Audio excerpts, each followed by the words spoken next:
Hello all of you.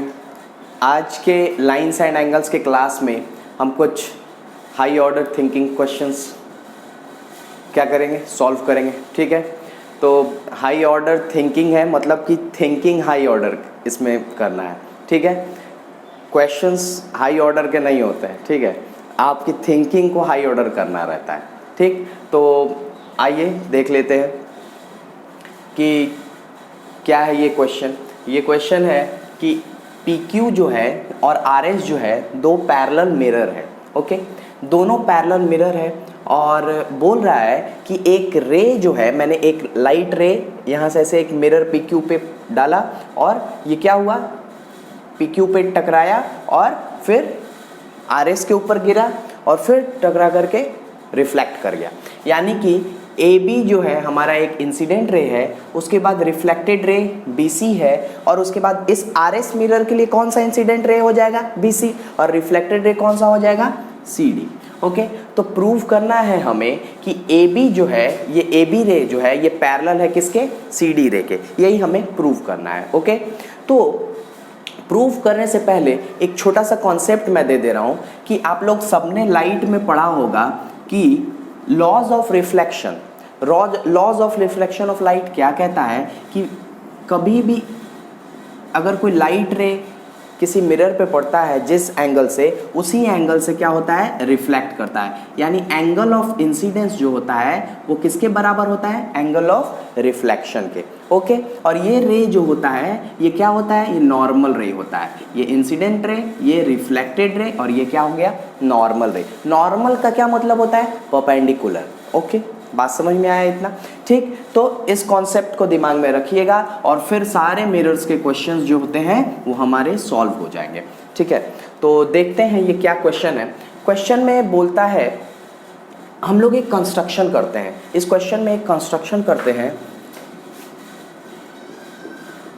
Construction क्या है कि लेट, या कंस्ट्रक्शन है ड्रॉ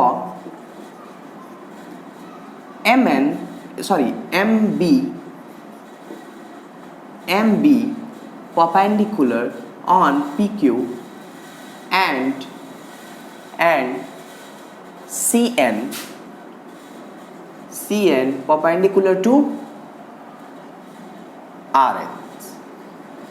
RS।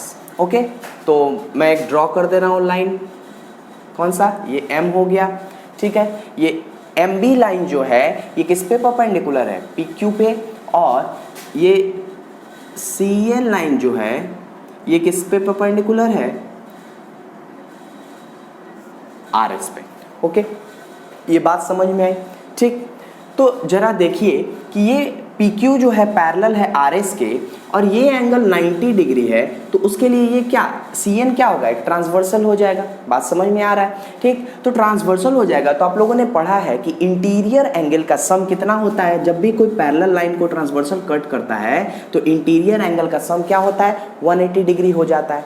ठीक, या हम ऐसे भी बोल सकते हैं कि अगर इंटीरियर एंगल का सम 180 डिग्री है तो लाइन्स क्या हो जाते हैं, पैरेलल हो जाते हैं, है ना? ये भी बात है। ठीक, एक चीज और हो गया कि कभी भी दो पैरेलल लाइन को अगर एक ट्रांसवर्सल कट करता है तो अल्टरनेट एंगल क्या होता है, इक्वल होता है। और इसका रेसिप्रोकल भी क्या होगा, कन्वर्स क्या होगा, कि अगर अल्टरनेट एंगल इक्वल है इसका मतलब क्या है, ये लाइंस क्या है, पैरेलल है। ये सब बातें समझ में आ गई। ये तो लाइंस एंड एंगल्स के कॉन्सेप्ट की बातें हैं। ठीक, तो उसी तरीके से अगर ये 90 डिग्री है और CN क्या है, ट्रांसवर्सल की तरह एक्ट करेगा इन दोनों लाइन के लिए, तो ये भी 90 डिग्री हो जाएगा क्योंकि सम क्या होता है, 90 डिग्री होता है। उसी तरीके से ये भी 90 डिग्री हो जाएगा कि नहीं? अच्छा, इसमें इस एंगल और इस एंगल में क्या रिलेशन है, इस एंगल और इस एंगल का सम भी 180 डिग्री है। यानी कि BMC और NCM इन दोनों एंगल्स का भी सम क्या है, 180 डिग्री है। यानी कि जो हमारा लाइन, जो परपेंडिकुलर लाइन BM और CN हमने ड्रॉ किया था, ये परपेंडिकुलर भी हो गए और हमारे कंस्ट्रक्शन की वजह से ये क्या हो गए, पैरेलल भी हो गए। यानी हमने एक चीज ड्रॉ कर दिया, क्या यहाँ पे प्रूव किया कि by construction BM is parallel to CN। बात समझ में आया? BM जो है वो पैरेलल भी हो गया CM के। ओके, अब हम लोग नेमिंग कर देते हैं इस एंगल का। ये 1 हो गया मान लीजिए और ये 2 हो गया, उसके बाद ये 3 हो गया और ये एंगल 4 हो गया। ओके, बात समझ में आया? ठीक, ये बात इतनी समझ में आई। ठीक है, तो अब जरा देखिए, angle 1 is equal to angle 2, angle 1 is equal to angle 2। क्यों? क्योंकि कभी भी इंसिडेंट रे जो होता है, इंसिडेंट एंगल जो होता है वो किसके इक्वल होता है? रिफ्लेक्टेड एंगल के। तो किसके वजह से? By laws of reflection. By laws of reflection क्या होगा? इंसिडेंट एंगल किसके बराबर होगा? रिफ्लेक्टेड एंगल के। इतनी बात समझ में आई। उसके बाद angle 3 is equal to angle 4, equation 2। क्यों? ये भी देखिए लॉज ऑफ रिफ्लेक्शन की वजह से। अच्छा, एक चीज और देखिए कि BM जो है हमारा पैरेलल है CN के, तो ये जो लाइन होगा BC, ये जो BC लाइन है ये क्या होगा? ये ट्रांसवर्सल की तरह एक्ट करेगा, यानी कि angle 2 is equal to angle 3, angle 2 is equal to angle 3, यानी ये तीसरा इक्वेशन हो गया। यानी कि इन तीनों इक्वेशन से हमें क्या मिलता है? क्या मिलेगा हमें? फ्रॉम द एबव इक्वेशंस, यहां लिखते हैं, okay, from the above equations we get क्या हमें मिलेगा कि angle 1 is equal to angle 2 is equal to angle 3 is equal to angle 4।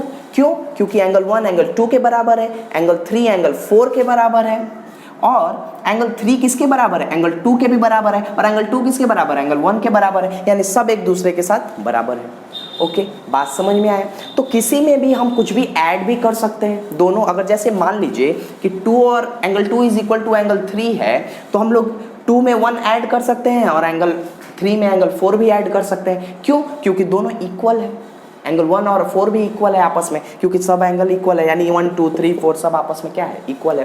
तो इससे हम लोग क्या मिलता है कि angle 1 plus angle 2 is equal to angle 3 plus angle 4। ये बात समझ में आ रही है? ठीक है, अब एंगल 1 प्लस एंगल 2 है कितना? ये पूरा एंगल, ये पूरा एंगल है एंगल 1 प्लस एंगल 2, यानी कि angle ABC is equal to क्या? Angle 3 plus angle 4। Angle 3 plus 4 मतलब कि ये पूरा एंगल, यानी कि BCD, एंगल BCD। तो अब देखिए इस एंगल, ये दोनों एंगल क्या हो गया? इक्वल हो गया। और ये कैसे एंगल्स हैं? ऑल्टरनेट एंगल, यानी कि जब भी किसी दो लाइन को तीसरा लाइन कट कर रहा है तो और अल्टरनेट एंगल इक्वल हो गए हैं, इसका मतलब ही है कि ये दोनों लाइंस क्या हैं? पैरेलल है। ओके, यानी कि hence AB parallel to CD। बात समझ में आया?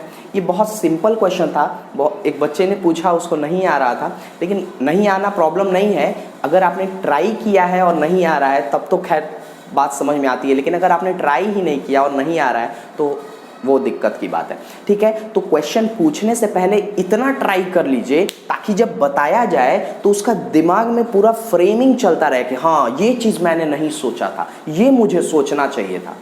इतना आप सोच लीजिए, ठीक है। और मैथ्स का वीडियो है तो थोड़ा तो लंबा होगा ही, तो आपको देखना है तो इतना लंबा थोड़ा तो वीडियो देखना ही पड़ेगा, क्योंकि छोटी सी जोक्स थोड़ी ना बोल रहा हूँ कि बस तुरंत 2 लाइन का बोला ख़त्म हो गया, ऐसा नहीं है ना, तो इसके लिए पूरा बताना पड़ता है। ओके, तो ये चीज़ समझ में आया, AB parallel to CD। Okay, तो देख लीजिए इस चीज़ को, ठीक है। और अगर अभी भी इसमें कहीं डाउट आए तो मुझसे पूछिएगा। नेक्स्ट अब हम लोग चलते हैं सेकेंड क्वेश्चन की ओर, ठीक है। तो ये सेकेंड क्वेश्चन हमारा क्या है कि 2 मिरर दिए हुए हैं PQ और QR। ये जो दोनों मिरर हैं ये कैसे मिरर हैं? परपेंडिकुलर हैं एक दूसरे के ऊपर। ओके, तो बोल रहा है कि एक रे ऑफ लाइट PQ पे इंसिडेंट किया and it gets back reflected and then incidents on mirror QR and then gets reflected back from CD। Okay, तो बोल रहा है कि we have to prove that AB is parallel to CD। Okay, तो AB parallel to CD दिखाने के लिए क्या कुछ ऐसा तो कुछ दिख नहीं रहा है, तो हमें स्वाभाविक सी बात है कि सबसे पहले इसमें कंस्ट्रक्शन करना होगा। और मिरर का कॉन्सेप्ट है तो दिमाग में चल जाना चाहिए कि इंसिडेंट एंगल है तो रिफ्लेक्टेड एंगल के इक्वल होगा। ओके, तो हमने कंस्ट्रक्शन किया कि जो ये लाइन BN है, एक लाइन हमने ड्रॉ किया BN, इस ये जो परपेंडिकुलर है किस पे, PQ पे, और CN जो है ये परपेंडिकुलर है किस पे, QR पे। ओके, लाइन BN या हम लोग ऐसे कहते हैं line NB is perpendicular on किस पे, PQ पे, मिरर PQ पे, and NC is perpendicular on mirror QR पे। ओके, अब ये दोनों मिरर पे परपेंडिकुलर है, यानी इंसिडेंट एंगल चलिए हम लोग बना लेते हैं। एंगल इसका 1 नाम दे दिया, इसका आप 2 नाम दे दीजिए, ये 3 हो गया और ये क्या हो गया, 4 हो गया। ओके, ये बात तो इतनी समझ में आई, ठीक। अच्छा, अब जरा देखिए ये मिरर पे परपेंडिकुलर है, यानी ये एंगल 90 डिग्री, और यहाँ पे भी क्या होगा, ये एंगल क्या होगा, 90 डिग्री होगा, ठीक। तो अब जरा देखिए 3 एंगल 90 डिग्री हो गया, तो स्वाभाविक सी बात है चौथा भी 90 ही होगा, ऑब्वियस है ये तो, ठीक। तो ये 90 डिग्री हो गया, यानी कि हमें क्या मिल गया यहाँ पे हमें मिला क्या कि इस ट्रायंगल में चलिए तो BNC triangle, in triangle BNC, ठीक, BNC ट्रायंगल में angle 2 plus angle 4 is equal to 90 degree लिख सकता हूं। क्यों? क्योंकि angle 2 plus angle 4 plus angle 90 degree is equal to 180 degree angle sum property से, और 90 उधर जाएगा तो 180 माइनस 90 होगा, यानी 2 प्लस एंगल 4 कितना हो जाएगा, 90 डिग्री, ठीक। एक पहला इक्वेशन हो गया, ठीक है। उसी तरीके से अभी हम लोगों को पता है angle 1 is equal to 2 and angle 4 is equal to angle 3। हमें अभी पता है कि angle 1 is equal to angle 2 and angle 3 is equal to angle 4। क्यों? By laws of reflection, by laws of reflection incident angle reflected angle के equal होता है, ठीक है। और अब अगर मैं इस चीज को, मैं इस प्रॉपर्टी को अगर इस थ्योरम, इस इक्वेशन 1 में यूज करूंगा, using this law in equation 1, what we get, क्या हम लोग को मिलेगा, एंगल 1 किसके बराबर है, एंगल 2 के, एंगल 3 किसके बराबर है, एंगल 4 के। तो हम लोगों को यहाँ पे मिला क्या, 2 और 4 मिला, यानी कि 2 के जगह पे हम लोग एंगल 1 लिख सकते हैं, प्लस एंगल 4 के जगह पे क्या लिख सकते हैं, एंगल 3। ये किसके बराबर मिला, 90 डिग्री की। बात समझ में आ रही है, ठीक। इसका दूसरा इक्वेशन नाम दे दीजिए, ठीक है, और दोनों इक्वेशन को ऐड कर दीजिए। दोनों इक्वेशन को ऐड करेंगे तो हमें क्या मिलेगा, angle 1 plus angle 2 plus angle 3 plus angle 4 is equal to 90 कितना हो गया, 180 डिग्री। अच्छा, एंगल 1 और प्लस एंगल 2 है कितना, ये पूरा एंगल। ये पूरा एंगल का क्या मतलब हुआ, DCB, एंगल DCB प्लस 3 और 4 को जब ऐड कीजिएगा तो क्या मिल जाएगा, 3 और 4 को ऐड कीजिएगा तो मिलेगा ABC, angle ABC is equal to कितना, 180 डिग्री। तो अब जरा देखिए ये कैसा एंगल हो गया, ये चीज आप लोग को दिख रही है, ये 2 लाइन है और ये तीसरी लाइन गई है यहाँ पे, ठीक, यही लाइन है ना, ठीक, ये तीसरी लाइन गई हुई है। तो जरा ये एंगल और ये एंगल का सम अगर 180 डिग्री हो जाता है, इसका मतलब क्या, इंटीरियर एंगल का सम क्या हो गया, 180 डिग्री। इसका मतलब हो गया कि ये लाइन क्या होगा, पैरेलल होगा, यानी कि hence sum of interior angle is 180 degree. लिखेंगे यहाँ पे कि sum of interior angle is 180 degree, therefore AB is parallel to CD। ये हमारी प्रूविंग हो गई। और कोशिश कीजिएगा कि जो भी प्रूविंग आप करें उस प्रूविंग को हमेशा ब्रैकेट के अंदर रखें, ठीक है। ये लिखने का एक तरीका है, ठीक, लिखने का तरीका है क्या चीज़ प्रूफ करनी है हमें, क्या कंस्ट्रक्शन किया है हमने, ठीक है, उसके बाद प्रूफ, उसके बाद किस ट्रायंगल में चले हैं, फिर ये सारी चीज़ें मैंने कैसे लिखी हैं, ये सब कुछ तुम्हें लिखना पड़ेगा।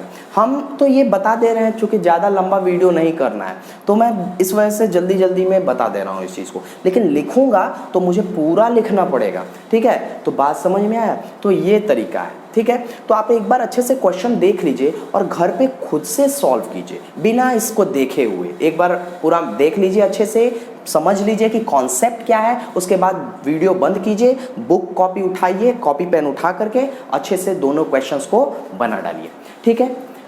बात समझ में आया इतना, ओके। नेक्स्ट अगर हम लोग देखें एक क्वेश्चन तो ज़्यादा टाइम हो जाएगा, तो इतना ही देखते हैं, 2 क्वेश्चन, ठीक। नेक्स्ट वीडियो में कुछ और क्वेश्चंस अगर होंगे, जैसे जैसे डाउट्स आते हैं तो मैं भी देख लेता हूं, तो बता देता हूं।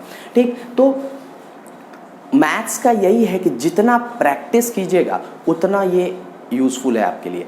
अगर प्रैक्टिस छोड़ा आपने तो फिर प्रॉब्लम है। तो इस बात को हमेशा ध्यान रखिए और खूब प्रैक्टिस कीजिए। मैथ्स के सारे क्वेश्चन एक बार नहीं, 2 बार नहीं, 10 बार बनाइए। बस ये ढूंढिए कि आप क्या सीखते हैं। क्या आपने ये लाइंस का, एंगल्स का कॉन्सेप्ट सीखा? ऑल्टरनेट एंगल, ट्रांसवर्सल, ये अब दिमाग में आ रहा है। पैरेलल लाइंस जब है तो इतने सारे एंगल्स इक्वल होते हैं, corresponding angle, alternate angle, interior angle का सम 180 डिग्री होता है। ये सब चीज़ें दिमाग में आ रही हैं।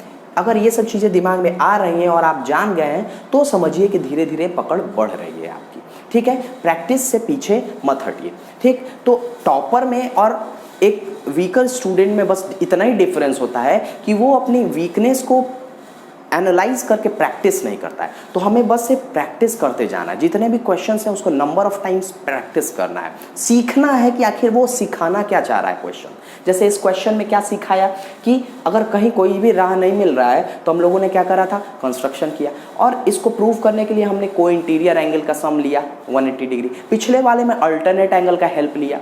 बात समझ में आया? वो सारे थ्योरम्स मैंने पहले के वीडियोस में कराए भी हैं। ठीक, तो इसको देखिए अच्छे से और समझिए। Okay, thank you all of you for watching this video.